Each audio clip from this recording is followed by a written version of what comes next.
Memorial Day originated years following the Civil War, and it became an official federal holiday in 1971. As an official federal holiday, that meant that many people got a day off. The problem is that too many of those people that celebrate the day off without even understanding what the day was or why we had Memorial Day.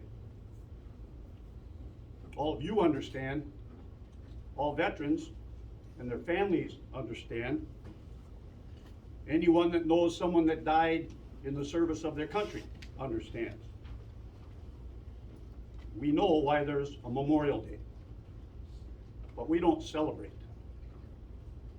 I think that's the wrong word to use. Instead, we gather each Memorial Day to remember and honor those heroes in our armed forces that died while serving their country. Thousands and thousands have died throughout our history. They came from all walks of life. There were high school dropouts and college graduates. They came from the big cities, little towns like our own. They were all religions, all ages. But they all had something in common. They left behind grieving parents, spouses, children, siblings, and friends. I'm going to tell you about one of those heroes. He was the only boy that grew up in Walker, graduated from Walker High School, and he was killed in Vietnam. His name was Max.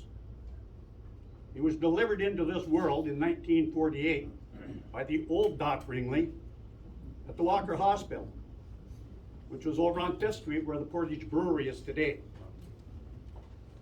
His mother graduated from Walker High School in 1942, and she joined the Marines to help the war effort. His father graduated from Walker Hackensack, or Walker High School at that time, and he joined the Army.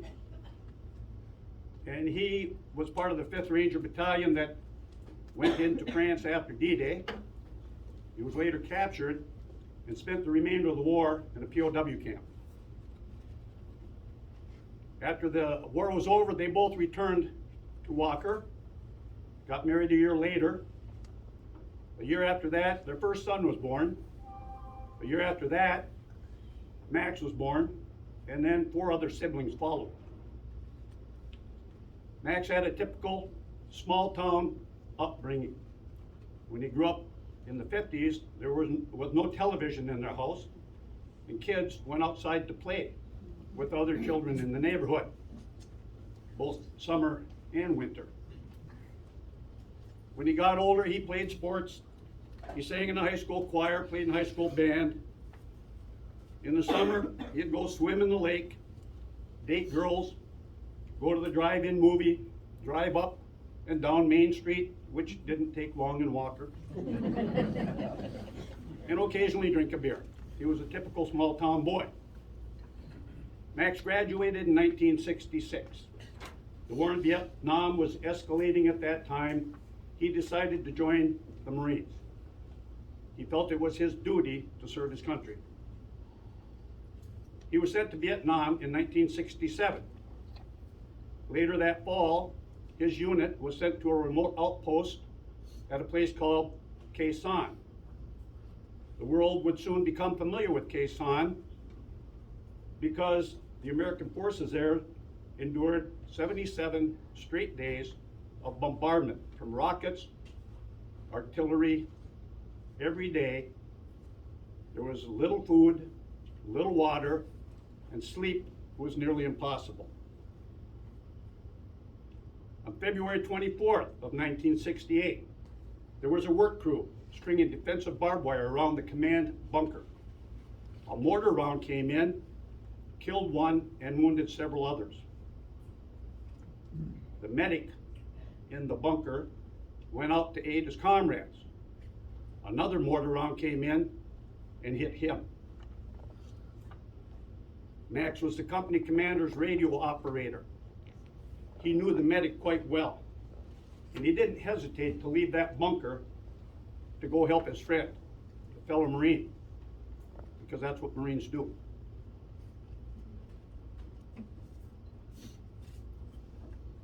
Max was killed when the third mortar round landed. He was 20 years old when he died. He received the Bronze Star for his heroic effort, but that did little to console his grieving family. Max's dad was a teacher up at the school, and he knew that Max had been killed as soon as he saw the Marine uniforms walking down the hall. March 1st, 1968, was a sunny day, but it was cold. The Fort Snelling National Cemetery was covered in snow. The family and a small group of friends stood near the gravesite as the chaplain said his final words. When he finished, the color guard prepared for their final salute. Max's mother jumped at the sound of the first volley, but regained her composure and remained stoic after that.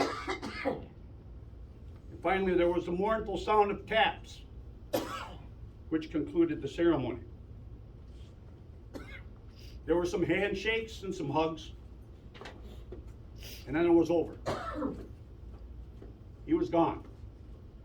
Nothing left but photographs, a gravestone, and his name carved on the stone in Washington, D.C., along with the other 58,281 others that were killed in Vietnam. Scenes like that occurred over and over again, more than 58,000 times, and that was just Vietnam. That's a lot of grieving families, a lot of broken hearts. That's why we gather at Memorial Day, not to celebrate. We gather to remember those that paid the ultimate price while serving their country, to remember those that died too soon. Thank you.